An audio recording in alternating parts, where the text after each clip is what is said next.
Hey buddy, so integration test. Before you start talking about the integration test, do you know why you need to write the test? Well, in software industry, most of the developers they think writing additional test on top of their code which they have actually manually tested and they are confident that their business logic is working fine. Now writing tests are actually a pain point for them, right? They actually think this is a real pain because this actually increase their dev effort, but it actually make your life easy in future if you have included unit test or integration test on top of your code. How? Okay, now put yourself in a situation where you joined a new organization or a new project. That project was built from last 5 years or 10 years. Now let's say there was no test written. You were assigned with some task that you have to fix this bug or you have to write this additional logic. Now when you are done with your business logic, you are not confident if you write this logic, is it going to impact any other functionality of that platform or not? You are not confident. What you can do, you can write your code, you can test your logic and it will work fine, but you don't know the impact. But what if there was a good amount of unit test and integration test were there?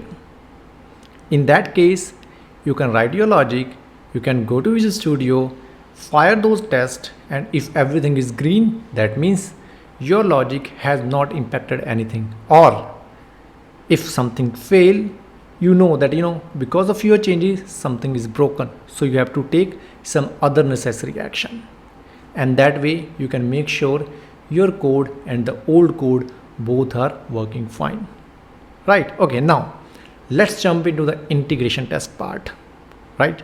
So in unit test, the key difference between unit test and integration test, in unit test you test your code in units, one small unit of your method, right? That is called unit test. And in unit test you do everything as a mock, you don't perform the actual testing. So some developer even though they write the unit test, they are not confident on the data, right, that even it will work fine or not. But to solve this issue, there is something called integration test. So integration test give you more confidence, and the reason is it tests everything from end to end. So basically you test your HTTP calls, right? The API endpoint that you write your test, your integration test on that API endpoint, right? So when you fire the integration test, it goes all the way from your HTTP call, your API endpoint, your controller, to your business logic, which is service layer, and then to the database, right? The actual database. So, and the name all says integration. That means all the integration from one point to the last point, you are writing that test. That is why it is called integration test. Okay, now to write the integration test, there are two strategies. So let's jump into code now and we will talk about all those two strategies. So let's go ahead. Okay, so here we are in the Visual Studio. So if you look at this is one of the API endpoint that we have, right? So we have a controller called weather forecast controller, right? And we have two methods. One method is returning all the list, right? Or one just dummy list, right? And second are on the top of ID, you give the ID and it will give you that result, right? Okay, so what we will do, we will write our integration test on top of these API endpoints, these two API endpoints, right? Okay, now so first we will focus on the first strategy, that is direct API calls, right? So to write the integration test, there are two ways: direct API calls or web application factory. For web application factory, you have to introduce some of the nugget package. Okay, now let's focus on the first strategy, that is a direct API calls. Okay, so what we have to do first, since we have to write the integration test, I will go here, say right click, we will add a new project, right? So let's do and create one folder first. So I will call it tests because I'm going to store all my tests inside this folder. and I will add new project now, right? And what we'll do, we will choose xunit, this xunit test project, right? So there are multiple ways. There is an unit test project, there is default unit test project, right, which is Microsoft, and there is xunit, right? So today we will choose xunit test project. So this library, say next and put a name. So I will say this is code with Praveen Yadav, right? So I will say code with Praveen, and I will say this is .api, right? And I will say this is my integration test. Okay, so let's name it integration test. Okay, so say next and .NET 8, that is fine, create it, right? Now I have this my unit test one, right? So I have seen now this is fact. Now I've already covered this fact, what is theory in another video, which is xunit unit test. So if you are more interested in knowing about the details about fact and theory of member data, you can just watch this video. Okay, let's focus back on writing integration test. Okay, so this is my test one method. So what I will do, I need to write my integration test on this API endpoint, right? So what I will do, let's copy this name so we can follow some naming convention. So I will go here and I will say my class name is weather forecast controller, and I will say my integration test, right? So it is easy to find this integration test belong to which controller, right? Now I want to test on my API endpoint, right?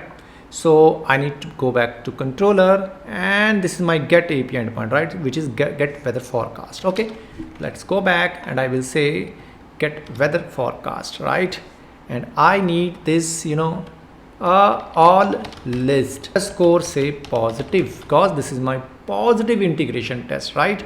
So if you are writing a positive test, just name it with positive. If you are writing negative test, name it with negative, right? Okay, so first strategy is direct API calls, right? So let's name it here.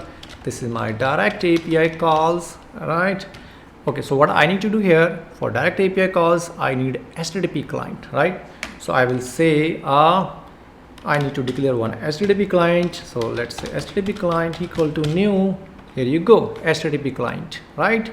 Okay, now for this I need, for sure I have to add some address, right? So I should have something called base address. Okay, I don't know the base address yet, so let's leave it empty and we will fill it after a few seconds. So I think it won't work because this is a base URL, so this is URI. Okay, so I have to say new URI, and inside that I think I can now leave it as empty. I will add that information after a few seconds when I will run this application, right? Okay, now so next I need to make, I guess, get call, right? This was HTTP get. Okay, so now this HTTP client can help me to making get call. So get async. Okay, so if it was a post call, I have to say here HTTP client dot post async, right? So that depend on the HTTP verb, what kind of method I need from HTTP client. Right now I need to put the API endpoint, right? So let's semicolon, I will name it later, and let's ask for the response and store in response object, right? Okay, now I need one base address where I have to make a direct API call, and then the end path. I already know this would be my end path, right? So I can say here get weather forecast, right? Let's say dollar, and let's make it get weather forecast. So okay, so this is my API end path. Okay, now what would be the base address? So what I will do, I will run this application which is my API, and let's see what is actually the end path and the base URL as well, so we don't make any mistakes. Okay, my swagger is up. If you see here, this is my method that I'm writing a test, right? And if I try it out, I say execute.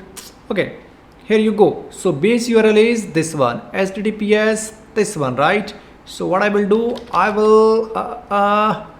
will say here this one, right? I'm putting slash here. So in real application, when you're writing, don't add this base URL here, put somewhere in the configuration file your app setting.json file, right? Because we are learning this concept how to implement, that is why I'm adding everything here, right, in the same class file, in the same method. Okay, now this end path. So let's go back and let's see. Okay, slash weather forecast, that means we are good. But since we have added slash here, so I think we can remove the slash from here, right? Okay, so let's stop it and let's write down our logic now. So this part that you see, you have created your HTTP client object, right? You provided the URL to your HTTP client. Now you are making a call to your end path, which is get weather forecast, and you are storing the response in the response object.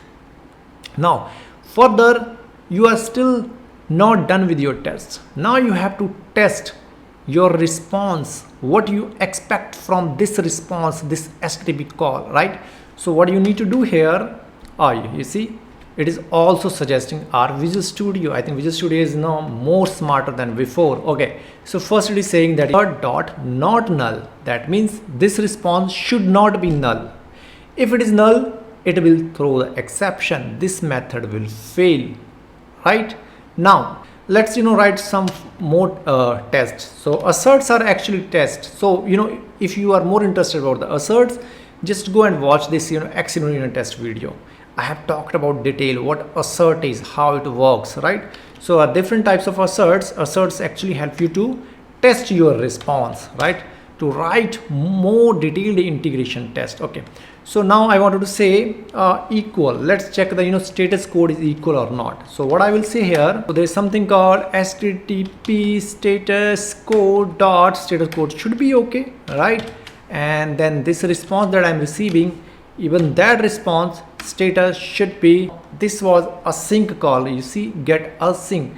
So I have to say here await, and now this void won't work in this case. So I have to say task, right? Because this is now async method, I'm making a async call, and here I have to say public async. Now I think it should be happy. Yes, it is happy now. Now I think it should work. But yep, here you go. Now I have status code, right? So I'm creating a HTTP client object. I'm using that object to make a sync call, right, to this end path. I'm checking that this response should not be null. If it is null, just fail it, throw the exception, right? And I'm also checking, the status code should be 200. Okay, right? The response, and this I'm providing the data what I expect, right? So if you look at this assert dot equal, what is expected? What I'm expecting that status code should be okay, right? And what actual value I'm receiving, that this response will tell me, right? So I'm writing after comma.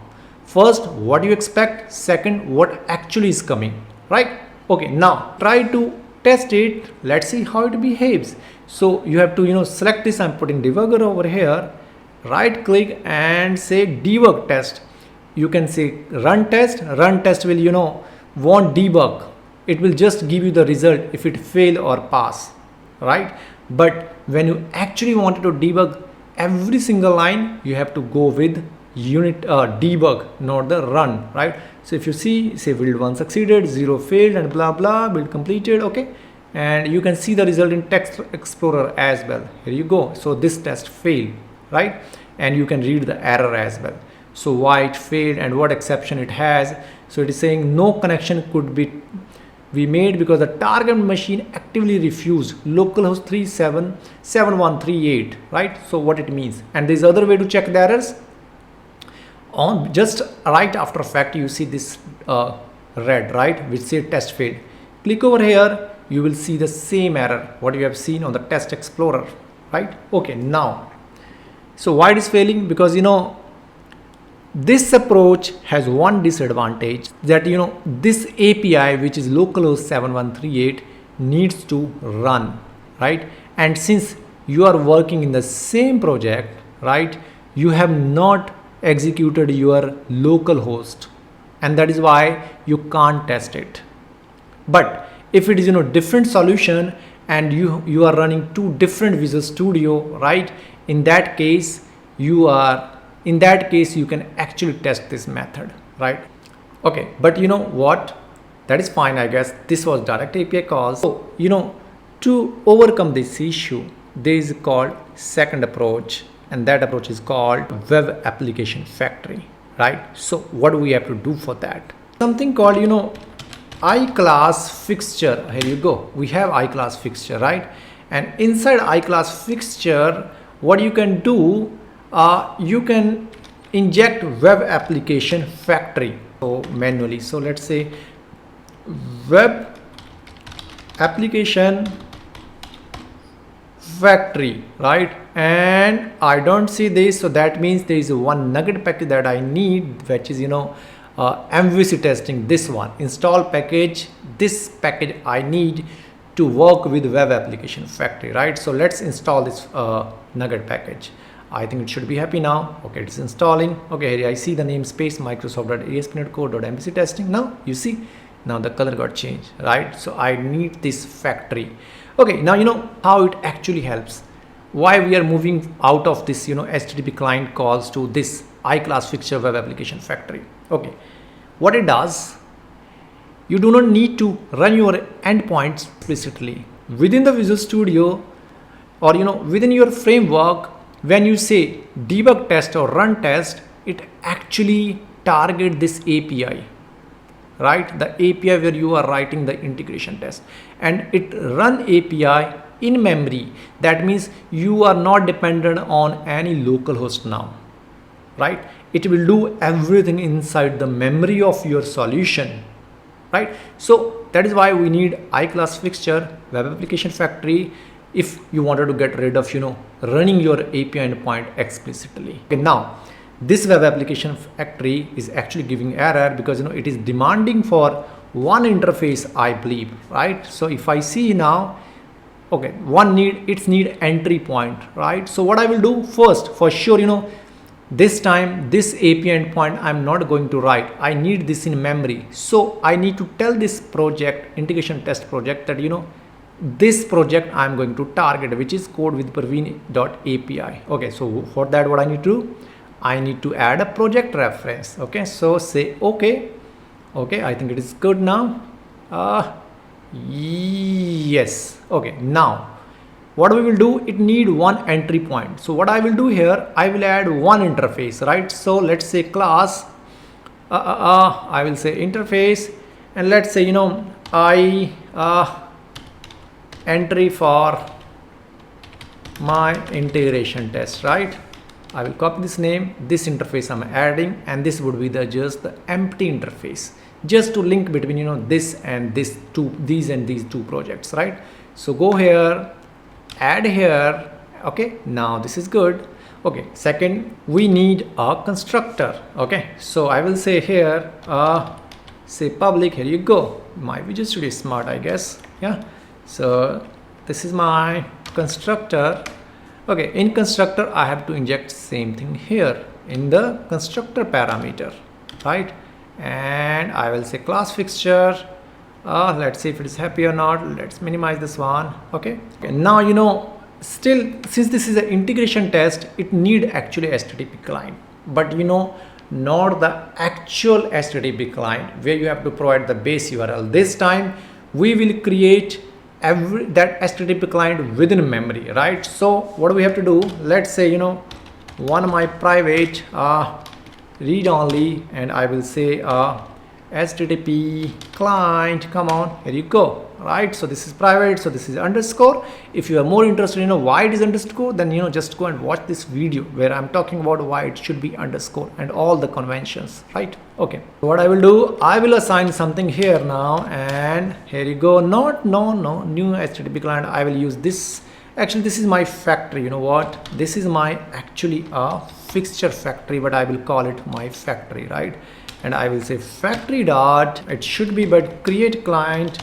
Okay, and I think I'm missing something. What I'm missing here, oh, I did a mistake that I have also injected my iClass fixture, which is wrong. It should be just web application factory, right? So this web application factory. So now this is my factory, and let's see if it is giving me something. No, I did. Oh, here you go. The spells were wrong, right? So it should be create client. Let me just undo. Okay, the spells were wrong, right? So now it should be create client. So my HTTP client is ready. See the difference between this HTTP client and this HTTP client. This HTTP client was actually making, the physical API call. This HTTP client I'm injecting through the factory, right? I'm creating my client, this HTTP client, internally in the memory with the help of web application factory, right? Okay, now we will use this object underscore HTTP client. Okay, so now let's copy this and test now without even running your without even running even your the HTTP calls, your API endpoints. Okay, so it should be get weather forecast, all list positive, that is fine. I'm just commenting this code. I can have this name, right? Okay, I don't need this HTTP client, I don't need base address, and I need underscore HTTP client. And yeah, this approach would be same, right? I had get async call. See, this would be same. I wanted to test response is not null, and I wanted to test that it should, the status code should be okay. Okay, now let's see what I will do. Same thing this time, not run test, I will say debug test, because I wanted to see how my single line of code actually behaves. Okay, so it's saying something is saying in the output window. Okay, here is the debugger, right? So let's say F10. Okay, let's see if it make a call or not. Response, okay, 404 not found. That means there is something wrong here. Okay, so that means it will fail, I guess. The response is not null, that is fine, but it will fail here. See, the status code that I'm expecting is here, okay, but status code is not found, right? So let's see if it fails. Yes, it fails. And if I click here, now value differ, you say expected okay, but in actual it is not found. So my integration test failed. That means I did something wrong, right? Slash weather forecast, right? Not get weather forecast. I think this is the issue. So it should be, here you go.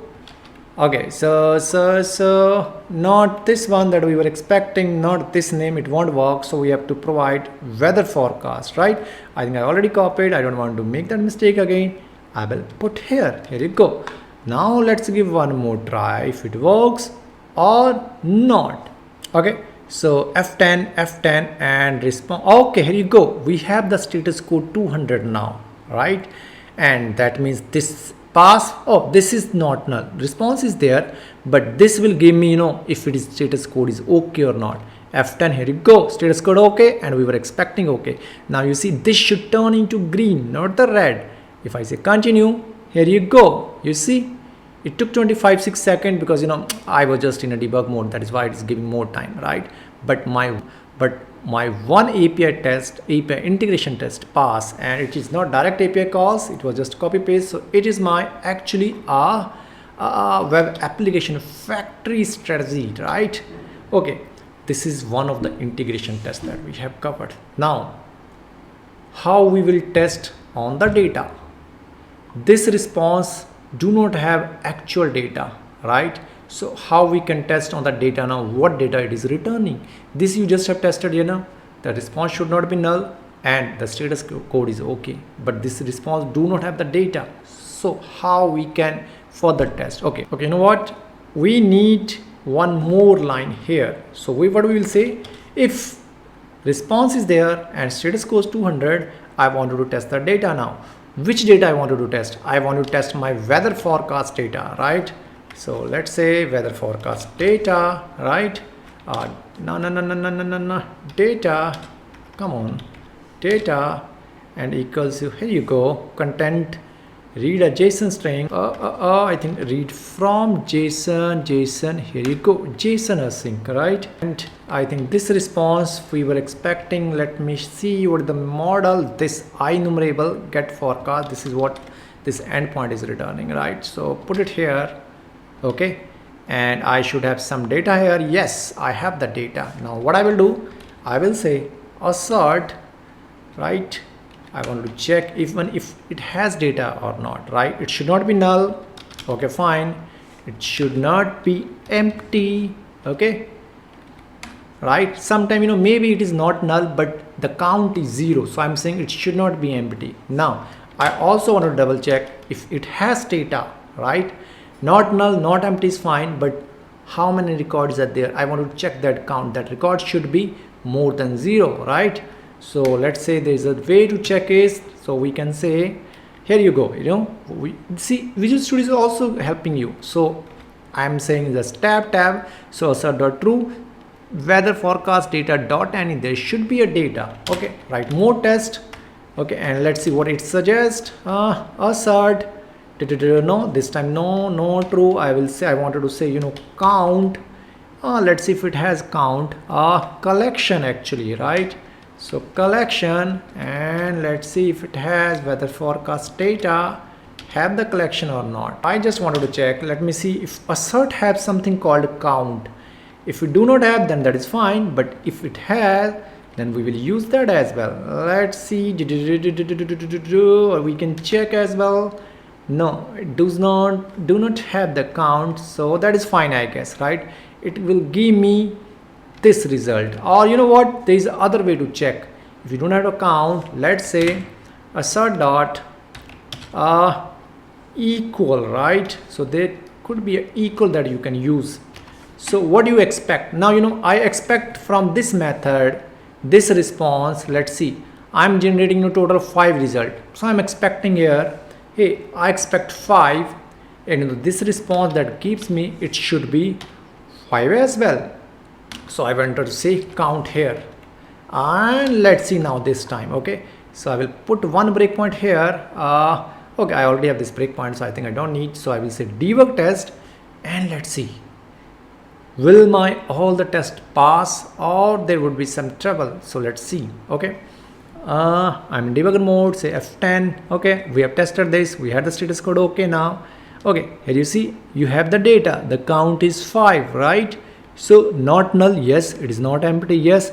It is true, yes. There is a data, there is any, and I'm expecting 5 result of this count. Yeah, so it works fine. Here you go. Now this is one of the tests. Now we had other method, over here. For this you can write a test. How you can do that, right? So this method is giving you the result, but on the basis of ID, right? So what you can do, just copy this method, paste it here. We will write first unit, first positive method, right?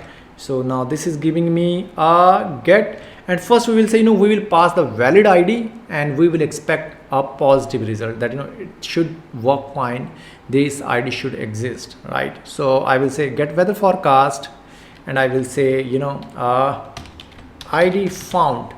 Okay, so ID that I will pass, that is a valid ID. So over here there is a 1 to 5, that means there is an ID called 1, right? And it is giving me that result, whatever that this endpoint is expecting. Okay, so let's say ID I'm giving here 1, right?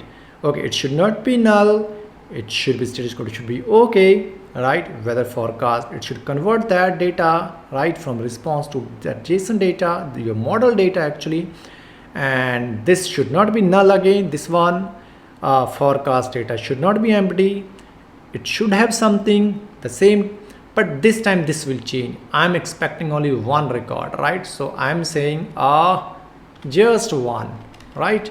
And let's see how it behaves. Okay, so say debug test. Okay. So this is same converted, this failed. Oh, why it failed? I know, if you go over here, the JSON value could not be converted, right? The system blah blah blah. Why it is saying that? Because we have hit this method now, weather forecast /1, and if you look at the response type, it is just weather forecast, no enumerable. That was because this was a copy paste, so we have to remove this enumerable. Now we have to give what this endpoint returning in what format, right? Okay, now this not empty will not working because it is not a collection now. So what we will do, we will remove this, we will test only null, right? And true again, dot any will not work because it is not a collection, right? So what we can do here, we can test actual the data. If it is not null, then we will see the data, I will say dot, and ID should be 1, right? So if you know already the data, what data you are expecting, you can just test here, right? The summary was just this, something random, so I can say summaries test summary, right? Over here, what you can do, you can again test other property. This time I wanted to test, the summary, right? So I will say, hey, summary, I'm expecting test summary, right? And not this ID, I'm expecting here a summary, right? So I'm testing actual the data that I expect and the data that I am receiving from this response. Okay, now let's debug this time. I think I have corrected those mistakes, which was the return type, this model conversion, right? Not enumerable or single model. Now let's see, say F10 status code is fine, I guess. Yes, 200, right? And let's see if it converts. Yes, it has converted. I have the data. I see ID 1 because I've asked for ID 1, right? Okay, it is not null. For sure it is not null. Okay, ID is ID 1. Yes, it is equal. You see, ID is 1. Okay, is this equal the summary field? Yeah, test summary. I'm expecting test summary and it works perfectly fine, right? ID found. Yes, ID found. Okay, now same thing I have to write. What, this is fine, this is positive test, but when your QA perform testing on your application, they do not just go for the happy path scenario. This positive test is always happy path scenario. You should also go for that QA mindset, how they add the data, they try to break your application, and if you try to break your application, how you handle those exceptions, right? So write down some negative test as well. So copy this, paste it, and ID, instead of ID found, I will say ID not found, right? And I will say this is my negative test case. Come on, negative test case, right? Everything would be same, but this time, I know in my database I had only ID 1 to 5, so I will add some ID which is not exist, right? That is why, I'm saying ID not found. I'm passing some invalid ID. Okay, now what? So since this is negative, so I have to write down some negative test cases. So assert.null, for sure it should not be null because response should be something, though the ID is not correct. And if needed, we will just modify our integration test. Okay, now let's see, I'm asking this endpoint to give me data for ID 6. Okay, say F10 response is fine, status is 204. Okay, status code, okay, this will fail. Yeah, because content not found, that means it should not be status code 200. Okay, so it should be what? My expectation is wrong, that is why this integration test failed. So I have to add no content here, right? So I have to say, hey, I'm expecting no content from this API endpoint. And you know what, if I do not have any content, I don't think so there is any sense to convert it, right? My integration test will complete here that there is no content against this this ID. So that means I don't need this logic. Even if you write here, it will fail. So let's just go step by step. So I will say debug now, right? Since it was everything copy pasted, so I've just modified the code for my negative test case. Now let's see. So actually my integration test complete here, right? I'm expecting, yeah, response won't be null. There is something where there is 200 or 204, and this time it is no content. That is what I'm expecting on status code 6, because this ID doesn't exist, right? Here you say this pass, but I think you do not have data, so it will fail. Here you go, it failed, right? Because there is no content, and you see the error is also same. The input does not contain any JSON tokens. Expected the input start with valid JSON token, right? So I actually don't need. If I do not have content, what I'm trying to convert here, so just remove it, right? And your integration test for not found negative test case will work. Okay, so now if I see here, I will say debug, and this time let's see the magic. Okay, F10 response and continue, and here you go, this test case pass, right? Okay, so whenever you are writing integration test, make sure you are writing positive happy path scenario and think from the QA mindset. There could be multiple tests to cover your endpoint on multiple data set. So create all those integrations tests, right? And you know what? There are two ways to handle it. One, direct API calls, which was this.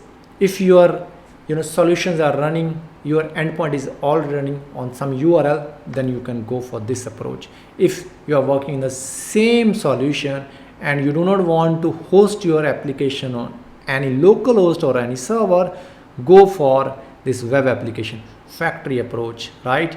This is pretty straightforward. You just have to inject your HTTP client, but in this web application factory, you have to inject this one, microsoft.asp.netcode.mvc testing, and then you have to decorate your class with this iClass fixture web application factory, and you need one interface, entry point interface, right, in your project where API, and you have to add this API project as a dependency of this project framework, right, this reference, project reference.